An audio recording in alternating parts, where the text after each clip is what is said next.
শুভ নববর্ষ আমার প্রিয় ছাত্রছাত্রী।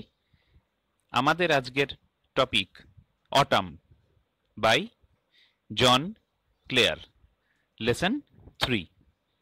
এখন অটাম কথাটি শুনলেই আমাদের মনের মধ্যে কয়েকটি ছবি ভেসে ওঠে। কি কি? ঝকঝকে নীল আকাশ, পেজা তুলোর মতো মেঘ, হাওয়ায় দোলা কাশফুল, আর অবশ্যই ঢাকের বাদ্যি আর দুর্গাপুজো। কিন্তু জন ক্লেয়ারের দেশের অটাম কিন্তু আমাদের মতো নয়। আজ আমরা দেখব ইংল্যান্ডের অটামটা ঠিক কেমন। Before we go deep into the piece, we take a quick glance at John Clare's life and works. John Clare was known as the pheasant poet, for his works chiefly revolve around English countryside. Born in 1793, he struggled to make an impact as a poet in his early life. In 1820, he got high acclaim in English Literary Society for his amazing and vivid description of rural life and scenery. He is considered one of the finest romantic poets, along with Lord Byron, S.T. Coleridge, John Keats, P.B. Shelley, and William Wordsworth. Some of his notable works are First Love, Snowstorm, The Village Minstrel, etc. Herein also he gives a picturesque description of an English autumn. John Clare is often overlooked in account of romantic poetry, but he wrote sensitively and originally about the English countryside, and his poetry displays a fine eye for local detail. Now we are going to read John Clare's Autumn.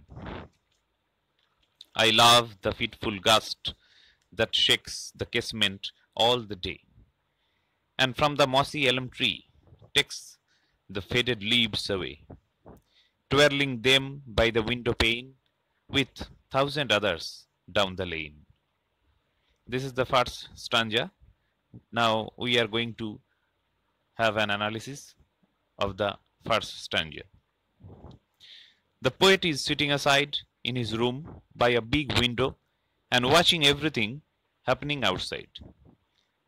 The poet loves to see the restless blow of wind shaking the window that opens either side throughout the day.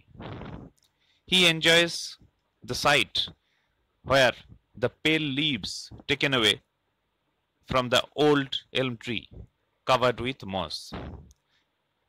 Some of them spin round the frame of the window, whereas some on the lane below.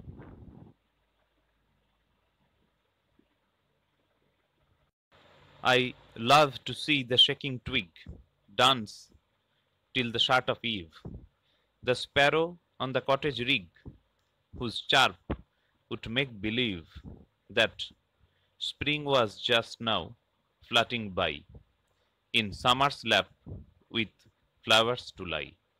This is the second stanza. Now we are going to have an analysis of the stanza. The poet loves to see the giggling shoots of the trees dancing with the wind until evening sets in.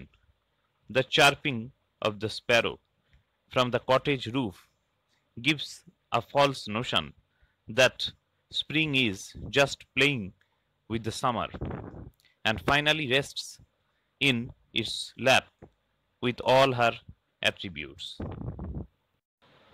The pigeons nestled round the court on dull November days like these, the cock upon the dunghill crowing, the mill sails on the heath going.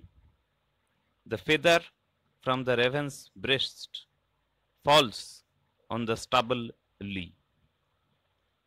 This is the third stanza, and the meaning of the stanza is like this. The pigeons find cozy shelter round their coop in these drab and gloomy November days. The cock crows from the heap of dung, and the sails of the windmills standing on the moorland are on a full go because of the thrust of wind. The feather from the raven's breast falls on the grassland, full of cart stalks sticking out. The acorns near the old crow's nest fall pattering down the tree. The grunting pigs that wait for all scramble and hurry where they fall. This is the last stanza. Now we will try to figure out the meaning. From the acorn tree, nuts are falling down near the old crow's nest with a tapping sound, and the pigs, making grunting sound, struggle and push one another to catch those acorns.